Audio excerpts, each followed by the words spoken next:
ஊழியர்களுடைய வாயிலிருந்து புறப்படுற எல்லா வார்த்தையும் நாம் ஏற்றுக்கொள்வோம்.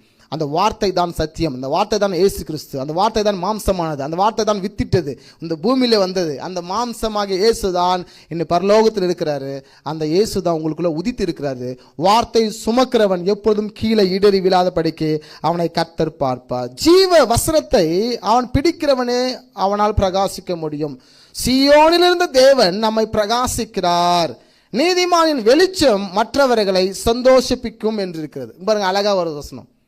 நீதிமானுடைய வெளிச்சம், உங்கள் வெளிச்சம் மற்றவர்கள் என்ன பண்ணும்? சந்தோஷிப்பிக்கும் என்று இருக்கிறது. ஆண்டவராக இயேசு கிறிஸ்து உன்னை எப்பொழுதும் பிரகாசிப்பார் என்று சொல்லியிருக்கிறார். அவர் வார்த்தைக்கு கீழ்ப்படியும் போது, அவரை பின்பற்றும் போது, அவரை ஆராதிக்கும் போது ஆண்டவர் எப்பொழுதும் உங்களை எப்பொழுதும் பிரகாசிப்பார் என்று சொல்லுகிறார். இயேசுவின் நாமத்திற்கு பயந்தவர்கள் மேல் நீதியின் சூரியன் உதிக்கும். மல்கியா